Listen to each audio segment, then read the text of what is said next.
Greetings everyone. This video presentation is about the humanistic theory on motivation. Our presenters are Howard Thompson, Shelley-Ann Jones, and Brianna Foster. The content is as follows: an introduction, definition of motivation, the humanistic theory of motivation, humanistic view of motivation, the theories of motivation, Maslow hierarchy of needs, the criticism of Maslow hierarchy of needs, and finally, a conclusion. According to Egan 2000, motivation is an internal state that arouse, energize, sustain, and directs behavior towards a goal. The humanistic theory of motivation is a type of motivation theory that addresses the meaning of behavior and the nature of healthy human development. The humanistic view of motivation views motivation as people attempting to fulfill their total potential as human beings. Everything that affects a person, such as thoughts, feeling, and aspect of the environment, can create and affect their motivation. The motivation theories are broken down into four fundamental principles: the Maslow hierarchy of needs, the Herzberg two-factor theory, the McClelland's three needs theory, and the McGraw's motivation theory. Throughout this video presentation, we will focus more on the Maslow hierarchy of needs. Postulated what a man can be, he must be. Maslow's hierarchy of need. Now, Maslow outlined 5 levels of hierarchy of need that must be met for a person to reach their true potential. Physiological need, which consists of food, clothing, and shelter. Safety and security, where persons need to live in a violent-free environment. Belongingness and love, that deals with intimacy, love, and relationship. Esteem needs, where prestige, feeling of accomplishment, and self-respect. And finally, self-actualization, where people feel fulfilled of reaching their true potential, where they are motivated to give back to society. Now, here is a short video that will depict Maslow hierarchy of needs. Girl, cheers. Cheers to success. Wow, baby. what? Take a sip, no? My God, what a journey it has been. I know, so when I get rich, the wine tastes different. No, but seriously, girl. I mean, look at us now. I mean, we're here in our dream jobs. We're here in our, this wonderful career, and it is so good. I mean, we couldn't ask for anything better. God has been so good to us. Look at our journey. Hey, It was rough. look here. You remember when hungry that you?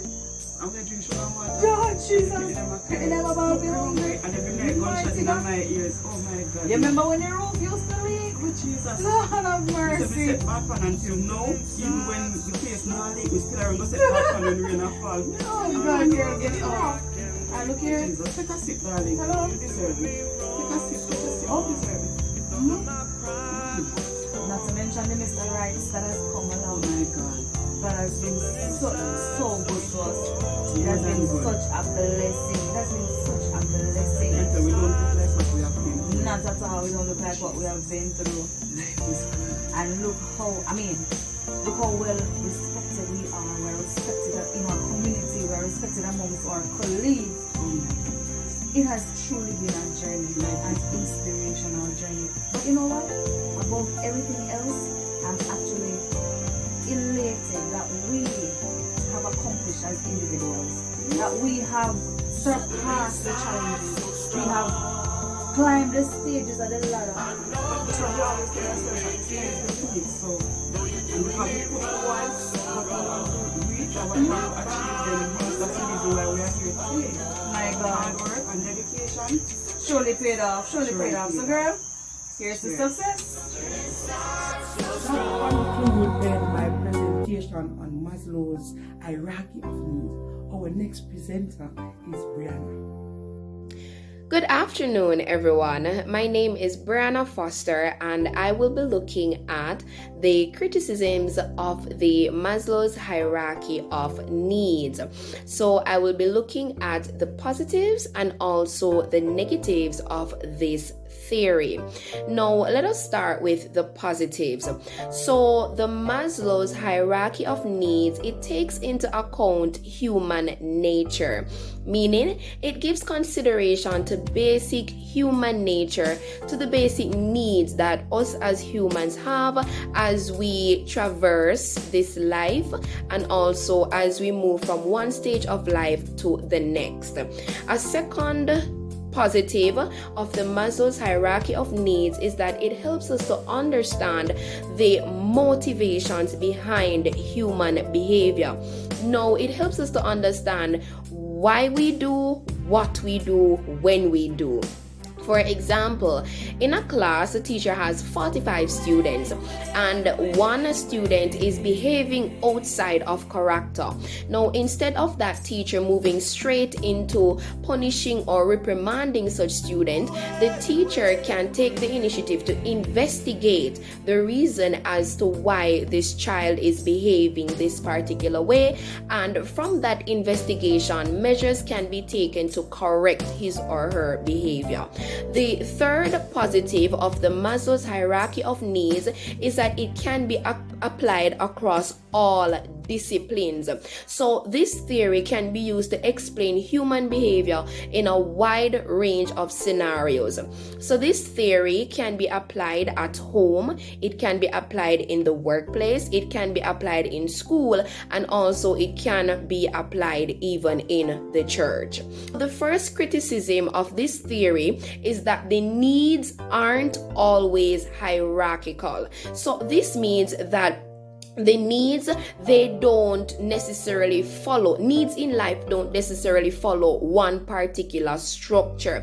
For example, a person that really desires to be a lawyer will prioritize getting good grades and doing well on class assignments in order to traverse to the next level in law school over wanting food. So for example, missing dinner for one evening, it's not really important as long as I get the straight A to go to another level in law school. And a second negative of this theory is that the Maslow's hierarchy of needs doesn't take into account cultural differences. What does that mean? Now, research tells us that the hierarchy was based on a clinical observation in the Western world, or what we know as the United States. And because the United States, persons are more individualistic, and so this theory doesn't take into consideration those that live in African and Indian cultures. So for example, in an Indian culture, persons would prioritize the needs of their family over their own individual needs. A prime example of this, a family that is in a poverty-stricken, a family that is in poverty, right? They will prioritize and want their child to get married to somebody that is in a place of wealth, so as they can lift the family out of poverty. So in that, the family prioritizes their own family situation over the individual need of their child. So even if their child doesn't like the person to whom they want to match them to get married to, it still doesn't matter as long as the family needs comes first. So in my view, I believe that this Maslow's hierarchy of needs is effective as it shows us the different basic needs that humans need to fulfill as they traverse through life. And this is the end of our presentation. We trust and hope that you have learned something. Have a wonderful evening and God bless you.